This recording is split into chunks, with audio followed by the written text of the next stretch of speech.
few months ago, I was having fun while jailbreaking my PS3 and adding some games I had lying around. During that time, I had also bought a GameCube controller off of Japan, which was a complete scam due to import fees. But either way, I was having a good time playing some GameCube games as well as a lot of Mario Kart Wii. While performing these activities, two thoughts started going in my head. One, it would be cool to capture the PS3's output so I could show it to my friends on Discord.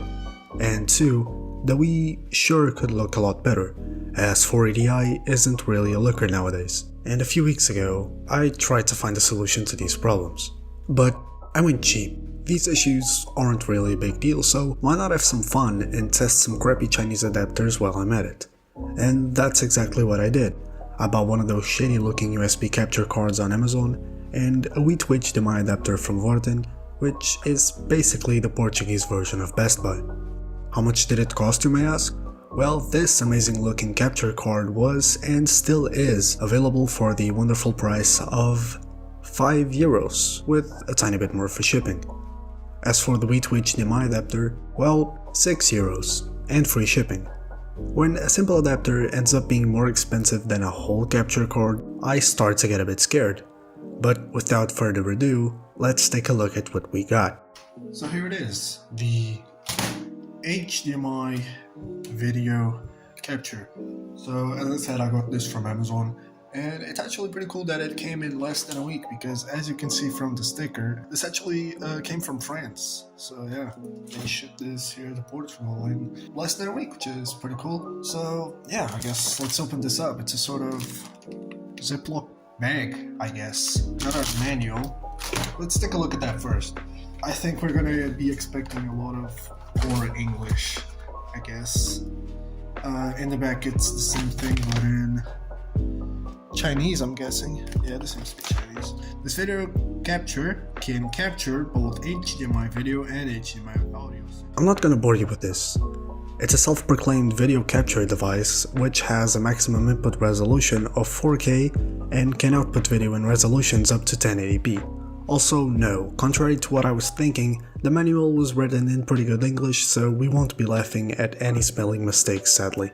So yeah, here we go. It's it's not like completely lightweight, it has some weight to it, which is good. So yeah, we got our HDMI and we got our USB 2.0. Not very good that it's 2.0, but whatever. The adapter for the Wii didn't come yet, so all we have is the PS3, but it's still pretty good. So yeah, let's give it a go. So yeah, this is my little gaming corner. We got the TV over there, the PS3 below it, our Wii with the GameCube controller and everything. Yeah, it's my cute little gaming space. So what we're gonna do is connect the PS3 to our capture card. So the HDMI cable, instead of going to the TV, is gonna go to our capture card. So yeah, pretty simple. So yeah, I'm gonna just connect this. Okay, it plugs in perfectly. Guess now it's time for OBS. We select a video capture device, exactly. So yeah, this is trying to go to my camera, which is disabled. And then we have USB video. And we got the color bar. So now what will happen if I turn on my PS3? Okay, so my PS3 is on. Oh.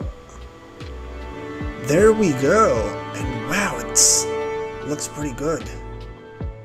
Clicking on the properties on OBS will present some settings, such as brightness, contrast, exposure, and color range, which will be useful as you'll see later in the video. I decided to switch the resolution to 720p to ensure the best performance, but it didn't really change a lot from 1080p, and after that, it was time to play some games. My first test subject was Skate 3 on the PlayStation 3. Everything was responsive, but not quite snappy. You could notice a tiny, minuscule bit of input delay, but the games are still perfectly playable, and after all, this capture card costs €5. When I actually started playing, I noticed what became the only real issue I have with this card: screen tearing. It can look pretty bad, especially if your character or camera is moving a lot. But thankfully there is a solution. All you need to do is go and change the color range or the color space. These can sometimes change the contrast or saturation of the image, but it's very minimal, and the screen tearing just disappears. You will have to do something like this every time you boot up your console, but that's a compromise I'm willing to live with for this excellent €5 experience. So yeah, what's my verdict on this? Simply amazing. It's a great experience for a price that is just out of this world. For €5, this is the best capture card money can buy. Hell, perhaps even one of the best content creating tools you can buy for that cheap. Now onto the Wii2HDMI adapter. I recorded this footage after I'd opened and tested the adapter, but I still wanted to show you guys what it arrived like. So Wii2HDMI converter transforms Wii to HD TV HD projector. Features, yeah, all of that. Not a lot of translation errors, so nothing really to poke fun at, it's just the instructions. Now if you open it, you have just this little plastic thingy which holds the adapter itself. When I opened it, I was pretty worried because it does not weigh anything. I was kind of confident when I first got the capture card because it had some weight onto it and it was even made of some sort of metal, probably aluminium on the outside. This is just plastic and it doesn't weigh anything. So we got the little logo, Wii2HDMI, and then we got the proprietary Nintendo video cable thing. We got HDMI and this jack. I haven't really tried it out. Maybe it's a headphone jack, I highly doubt it, but either way I got some headphones that I can try it with here. And as I said, I already gave it a try. There's not really a good way to show this on the TV. I can do a little sort of comparison to what it looks like with the AV cables to what it looks like with the HDMI. I can just put a sort of comparison right now on the screen, but either way that's just recording my TV screen, which doesn't look very good, but thankfully we have this guy, isn't it? So we can test the two products together to see what this capture card works like and what it looks like with the Wii and Wii games and some GameCube games as well. So yeah, let's give that a go.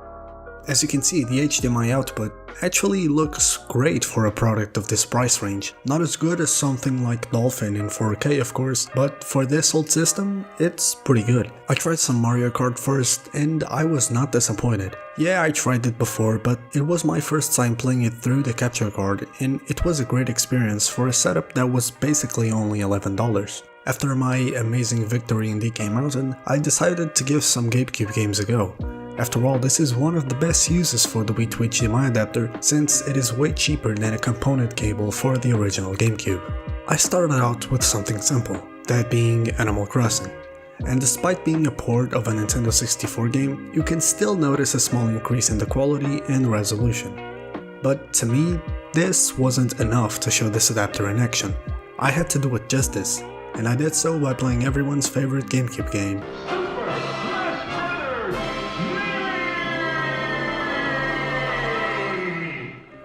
If we ignore how bad I am at this game for just a second, Melee looks and feels great when played through this capture card. Everything looks great and the input lag is pretty much non-existent, which contributes to a great experience even at such a low price. Screen tearing did make a comeback, but just like with the PS3, changing one setting quickly fixes the problem. And well, I don't really have anything else I can capture with, so that's basically it for today. We took a look at these amazing adapters for a shockingly low price that actually ended up being way better than I was expecting. I'll leave links for these products down below, both for European and American regions. They aren't affiliate links because I was too lazy to set that up, but if you still want to support the channel, you can like and subscribe, since we're nearly at 1000 subscribers. And if you want to go a step further, you can go ahead and donate. With all of that said, I hope you enjoyed this video and I wish you a nice day.